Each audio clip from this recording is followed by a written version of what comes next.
రాష్ట్రంలో 31/8/2025 వరకు ULB, UDA, APCRDA పరిధిలో అనధికారికంగా నిర్మించిన భవనాలు మరియు మంజూరైన ప్రణాళికను ఉల్లంఘించి నిర్మించిన భవనాల నియంత్రణ మరియు జరిమానా విధించడానికి కొత్త పథకం రూపకల్పనకు మున్సిపల్ కార్పొరేషన్ చట్టం 1955, ఆంధ్రప్రదేశ్ మున్సిపాలిటీ చట్టం 1965, Andhra Pradesh capital region development authority చట్టం 2014 మరియు ఆంధ్రప్రదేశ్ మెట్రోపాలిటన్ రీజియన్ ఈ చట్టాలని సవరించే ఏదైతే ప్రతిపాదన ఉందో దాన్ని ఆమోదించడం జరిగిందని చెప్పేసి మనం చేస్తాను.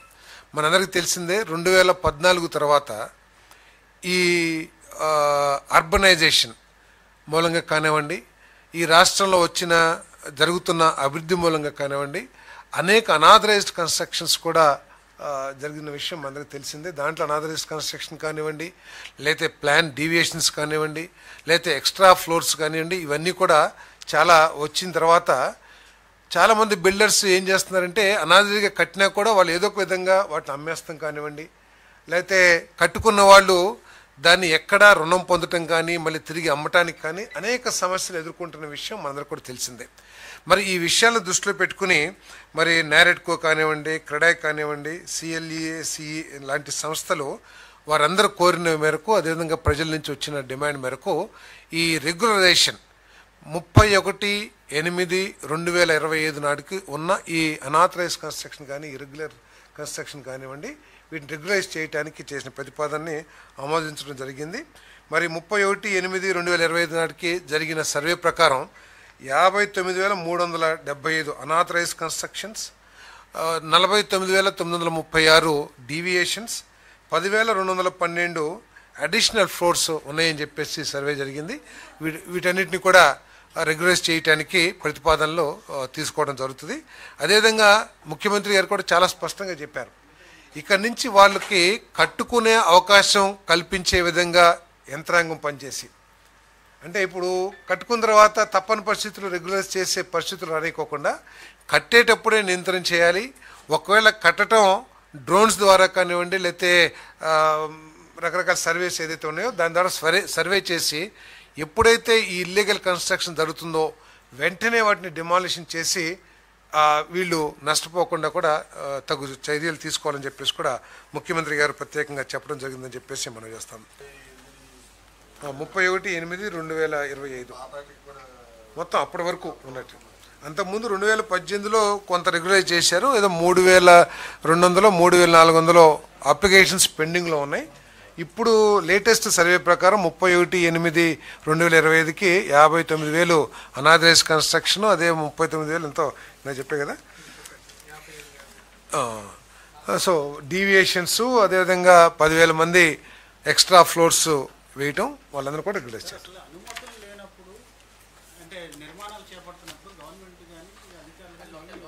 అది చేయలేదనే కదా.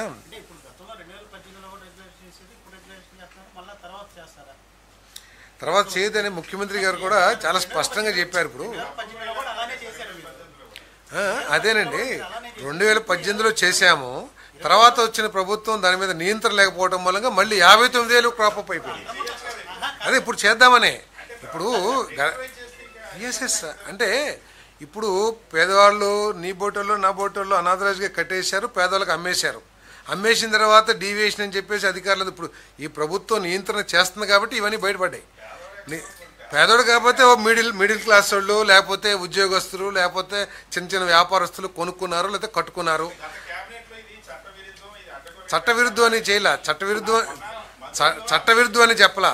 ఆ డేట్ని ఏదైతే ఉందో ఆ డేట్ని పొడిగించమని చెప్పేసి చెప్పడం జరిగింది తప్పితే ఇది చట్టవిరుద్ధం అని చెప్పలా. చట్టవిరుద్ధం అయితే గతంలో అనేక ప్రభుత్వాలు ఇటువంటి బీపీఎస్లు తీసుకొచ్చినాయి. కాకపోతే ఏంటంటే 2018, 2019లో రెగ్యులైజ్ చేశారు. అప్పుడు కూడా ఏంటంటే దాదాపు 39,000 ఎన్నో చేశారు.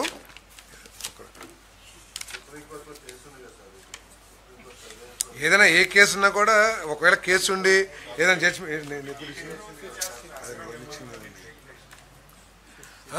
39,000 రెగ్యులైజ్ చేశారు. అప్పుడు ఇంకా 3,000 ఎంతో పెండింగ్ ఉన్నాయి. ఆ పెండింగ్ని డిసైడ్ చేయాలి. వాళ్ళు డబ్బులు కట్టినా కూడా ఏది రెగ్యులరైజేషన్ కోసం డబ్బులు కట్టారు, కానీ గత ప్రభుత్వం దాని మీద ఏం చర్యలు తీసుకోకుండా వదిలేశారు. గత ప్రభుత్వంలో మరో 59,000 ఈ అనాథరైజ్డ్ కన్స్ట్రక్షన్స్ లేకపోతే ఎక్స్ట్రా ఫ్లోర్స్ వేయటం కానివ్వండి ఇవన్నీ చేశారు. సో ఈ క్రెడాయి లేకపోతే నారెట్కో వీళ్ళందరూ కూడా రిక్వెస్ట్ మీద ప్రజల రిక్వెస్ట్ మీద ఒకసారి బీపీఎస్ ఇవ్వడం జరిగింది. అందుకనే ముఖ్యమంత్రి గారు ప్రత్యేకంగా చెప్పారు, ఈ ప్రతిసారి ఈ విధంగా చేయటం సబబు కాదు, ఇక నుంచి కట్టిన తర్వాత రెగ్యులేషన్ చేసే కంటే కూడా కట్టేటప్పుడే దాన్ని నివారించండి, అవసరమైతే అధికారులు బాధ్యులైన అధికారుల మీద కూడా చర్యలు తీసుకోండి. ఎవరైతే ఈ అనాథరైజ్ కన్స్ట్రక్షన్ మొదలు పెడతారో వెంటనే మనకిప్పుడు చాలా రకాల సర్వేస్, గూగుల్ సర్వేనా శాటిలైట్ సర్వేస్ ఇవన్నీ ఉన్నాయి కదా, ఆ సర్వేస్ని ప్రతిరోజు గమనిస్తూ ప్రతి వారం గమనిస్తూ ఇటువంటి ఇల్లీగల్ కన్స్ట్రక్షన్ ఏదైనా ఉంటే వెంటనే డిమాలిష్ చేయండి. వాళ్ళని పూర్తిగా కట్టినిచ్చేదాకా మనం చూస్తూ ఉండి అప్పుడు కట్టించే కంటే వాళ్ళు గోడలు మొదలు పెట్టంగానే నిర్మాణం మొదలు పెట్టంగానే వెళ్ళి డిమాలిష్ చేయండి అని చెప్పేసి చెప్పారు.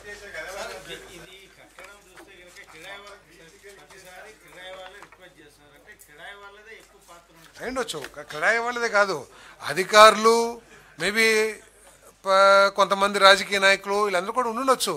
ఎందుకంటే 2019 చేసాం, తర్వాత 5 సంవత్సరాల్లో నియంత్రణ కోల్పోవడం మూలంగా అయ్యా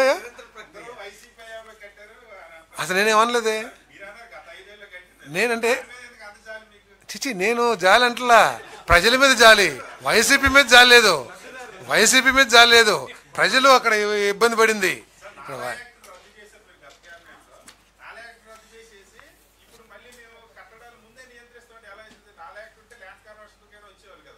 అవునండి, నాలా యాక్ట్ కాదు. ఇప్పుడు మీరు బిల్డింగ్ కట్టుకోవాలంటే బిల్డింగ్ ప్రపోజల్ ప్రకారం నిబంధనలు ఉన్నాయి కదా, మీరు పర్మిషన్ తీసుకోవాలి, బిల్డింగ్ కన్స్ట్రక్షన్కి ఫీజు కట్టాలి, లేకపోతే నీ మెజర్మెంట్స్ ఏంటి అప్రూవల్, సెట్ బ్యాక్స్, హైటు అన్నీ కూడా నియంత్రణలు ఉన్నాయి కదా, వాటికి లోబడి కట్టుకోవాలి.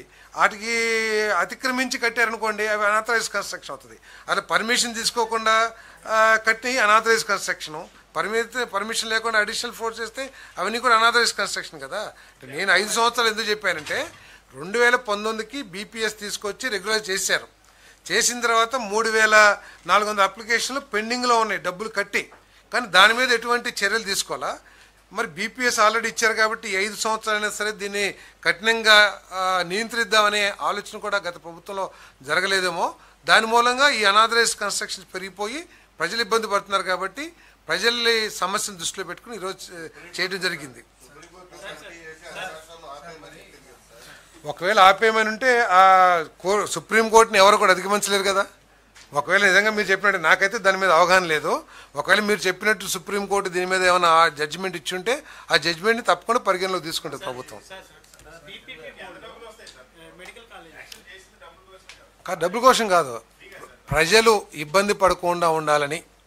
ఓకే సార్, ఏ తప్పు చేసినా కూడా దానికి ఒక జరిమానా ఉంటుంది. కోర్టులోకి వెళ్ళినా దాని లక్ష్యం ఏమి లేదు.